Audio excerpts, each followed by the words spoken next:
এটা একটা composite member. এইটার টোটাল ডিফরমেশন আমরা বার করব।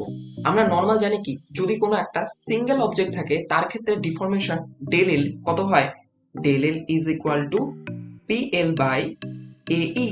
বাট এটা তো কম্পোজিট মেম্বার, এখানে আমরা কিভাবে সলভ করব? কোনো টেনশনের দরকার নেই।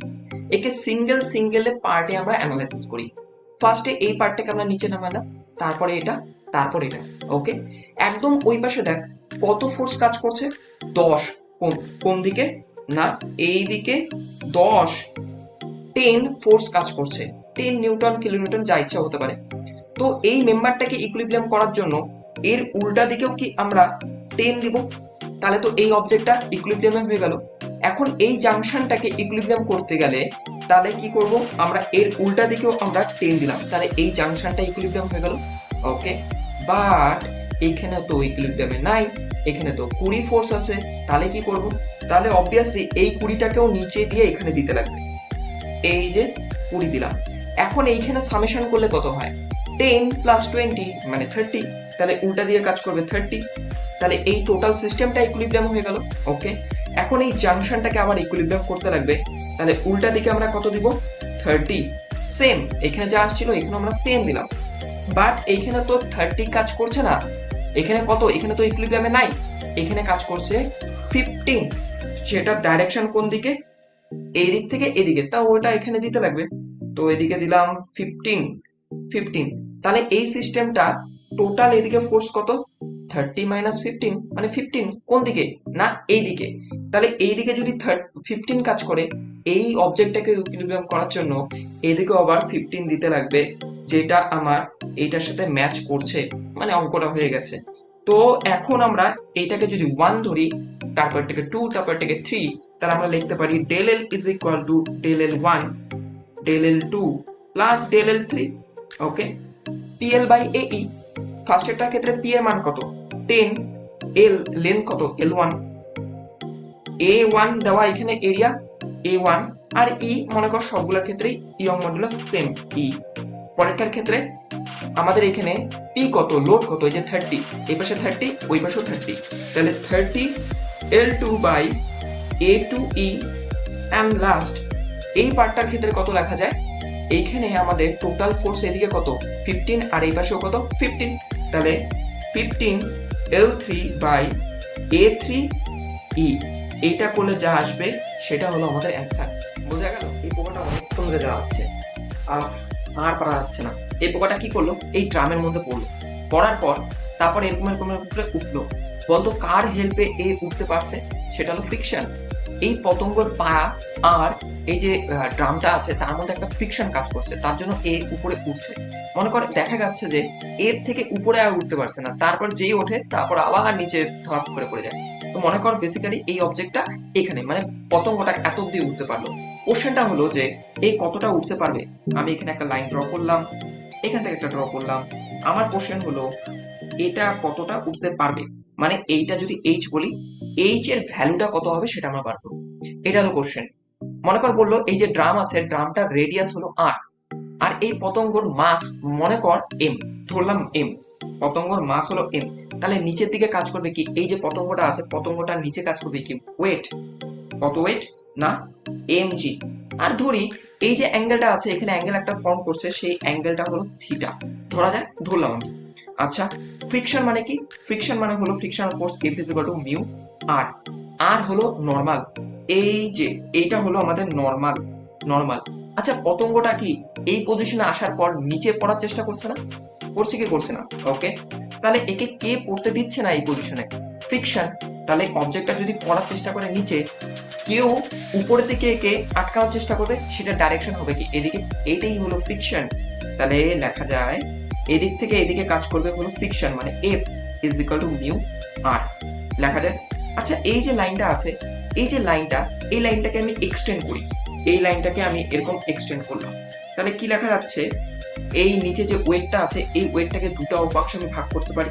এই অ্যাঙ্গেলটা থিটা হলে এটা হবে একটা উপাংশ, এইটা হবে আরেকটা উপাংশ। এটা হবে mg cos থিটা, তাই তো? আর এটা হবে mg sin থিটা।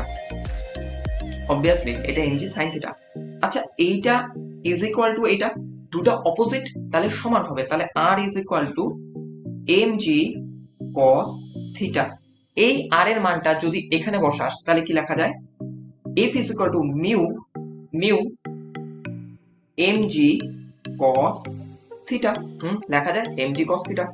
আবার এইটা ইজ ইকুয়াল টু এইটা, কারণ এইটা আর এইটা দুটো অপোজিট ডাইরেকশন, তাহলে ইকুয়াল তো হবেই। তাহলে লেখা যাচ্ছে, এখানে লিখি mu mg cos theta is equal two mg sin theta. এখানে m কাটা গেল, g কাটা গেল, আর এখানে কি mu is equal to sin theta by cos theta লেখা যায়। sin বাই cos মানে কি tan, তাহলে লেখা যাচ্ছে tan theta is equal to mu, আর মিউ ইজ ইকুয়াল টু, বা বেসিক্যালি আমাকে এখানে কি থিটাটা বের করব, তাহলে theta is equal to tan inverse mu is equal, theta is equal to এই যে অ্যাঙ্গেলটা সেটা হলো tan inverse of mu. Okay, আচ্ছা আমি কি বের করতে ইন্টারেস্ট ছিলাম, এই এইচ এর মানটা। তাহলে এইচটা মানে কি, এই টোটাল আর মাইনাস এত, মানে টোটাল আর মাইনাস এতখানি লেখা যায়। তাহলে কি করা যায়, এরকম এখানে লিখতে পাই না, এই থিটা যদি এটা হয় আর এইখান থেকে এতটা কত, এইটাও কি আর, তাহলে এই নিচেরটা হবে হলো আর সাইন থিটা, আর এটা হবে আর কস থিটা। তাহলে কি লেখা যাচ্ছে, h is equal to r minus r cos theta, তাহলে r is equal to 1 minus cos theta. এইটাই হলো আমাদের h এর ভ্যালু, যেখানে থিটার মান হলো tan ইনভার্স মিউ। বোঝা গেল কোশ্চেনটা? ইন্টারেস্টিং ছিল। যদি তুমি 2021 বা 2022-এর জিলেটের প্রিপারেশন নাও, সেই প্রিপারেশনটা আরও কীভাবে বেটার করা যায় সেটার জন্য আমি তোমাদের হেল্প করব। এই ভিডিওতে বেসিক্যালি আমি কতগুলো জিলেটের ডেমো ক্লাস আমি ইনক্লুড করছি। এই ভিডিওর ডেসক্রিপশনে একটা লিঙ্ক আছে, সেটা হলো হোয়াটসঅ্যাপ একটা গ্রুপের লিঙ্ক, সেখানে অ্যাড হতে পারো জিলেট রিলেটেড আরও আদার্স ইনফরমেশনের জন্য। জিলেটের প্রিপারেশন কীভাবে নেওয়া সম্ভব আর কিভাবে একটা ভালো একটা এনভায়রনমেন্ট তোমার চারপাশে করা যায়, যাতে হলো তুমি একটা খুব ইজি প্রসেসে একটা গভর্নমেন্ট কলেজ পাও। বেসিক্যালি আমি তাদের জন্য বলবো যারা হলো জিলেট নিয়ে সিরিয়াসটা ফার্স্ট ইম্পর্টেন্ট, দেন তার প্রিপারেশন। যদি তুমি সিরিয়াস এনাফ হও, আমি তোমাদের সাথে আছি। আর নেক্সট ডেমো ক্লাসগুলো এনজয় করো, আমি টাইম টু টাইম অ্যাড করতে থাকবো। আর তোমাদের হোয়াটসঅ্যাপ গ্রুপে তোমাদের যদি কোনো রকমের ডাউট থাকে, আমি সেটা তোমাদের অবশ্যই জানাবো। কিরকম টাইপের, মনে কর এটা একটা ছক্কা আছে, এই ছক্কাটা আমি চাললাম, কি আসলো 4 আসলো, আবার চালি 2 আসলো। তো 2 আসবে না 4 আসবে না 3 আসবে, 1 থেকে 6 কোনটা আসবে সেটার প্রবাবিলিটি কত সেটা আমরা বের করা শিখবো এখন। দেখ বললাম যে ছক্কার মধ্যে কতগুলো সংখ্যা থাকে, 1 2 3 4 5 6, টোটাল কতগুলো সংখ্যা থাকে 6টা। আমি যদি বলি এই একটা ছক্কার মধ্যে আমি যদি চালি সেটা 2 পড়ার প্রবাবিলিটি কত, তাহলে বলবো যে 2 কয়টা আছে ছক্কার মধ্যে, একটা। টোটাল কতগুলো আছে 6টা সংখ্যা তো, তাহলে এইটাই হলো প্রবাবিলিটি আমাদের এই 2 পড়ার। মনে করো আমি বললাম যে নেক্সট আমি চালবো, দেখি কি হয়। আমি বললাম যে 6 পড়ার সম্ভাবনা কত, 6 একটা ছক্কার মধ্যে কয়টা আছে, একটাই আছে। টোটাল কতগুলা নমুনা দেশ আছে 6টা, তাহলে 6 1/6, দেখি তো কি পড়ে, হলো না, পুট পড়লো। তাহলে আমি বললাম যে এই যে 1/6 প্রবাবিলিটিটা, এই প্রবাবিলিটিটার যেটা ছিল সেটা 6 পড়ার ছিল, তাহলে 6 না পড়ার কত, তাহলে কি হবে, তাহলে হবে 1 মাইনাস 1/6 মানে 5/6। এই যে পুট করলো সেটা হলো ওই 5/6 এর প্রবাবিলিটির মধ্যে পড়লো, আর যদি 6 পড়তো সেটা 1/6 এর মধ্যে থেকে পড়লো।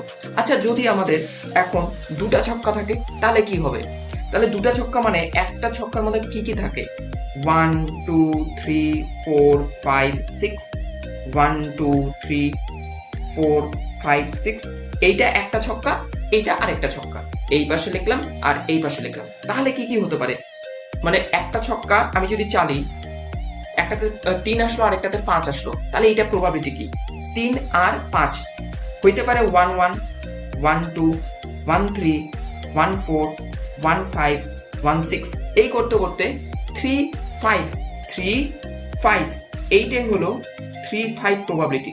এইটা এখানে ছক্কার মধ্যে পড়ছে, এইটার প্রবাবিলিটি কত ছিল? টোটাল কতগুলো নমুনা দেশ আসতেছে এখানে? এখানে আসতেছে হলো 2 1 2 2 2 3 2 4 2 5 2 6, মানে সোজা কথা বলতে এইখান থেকে এত অবধি টোটাল কতগুলা নমুনা দেশ হবে? 1 2 3 4 5 6 করে কতগুলা হবে? কতগুলা খোপ আছে এখানে? কতগুলা বল? 6 ইন্টু 6 মানে 36টা। তাহলে যখন তুই একটা ছক্কা চাললি তখন নমুনা দেশ আসছে কয়টা? 6টা। যখন দুইটা চাললি তখন কয়টা হলো? 36টা। তাহলে যখন তিনটা চালবি তখন কি হবে? বেসিক্যালি কি হইতেছে? 6 টু দি পাওয়ার 1 আর এখানে 6 স্কয়ার। যদি তিনটা চালিস তাহলে কি হবে? তিনটা চাললে কি হইতেছে? তাহলে 6 টু দি পাওয়ার কিউব। যদি চারটা চালিস তাহলে কি হবে? 6 টু দি পাওয়ার 4। এইভাবে নমুনা দেশগুলো বাড়তে থাকবে। বোঝা গেল? নিশ্চয়ই বোঝা গেছে। তো এখানে মনে কর আমি বললাম যে এখানে মনে কর আমি দুইটারটা আমি নিলাম, ঠিক আছে? দুইটা নিয়ে চালি।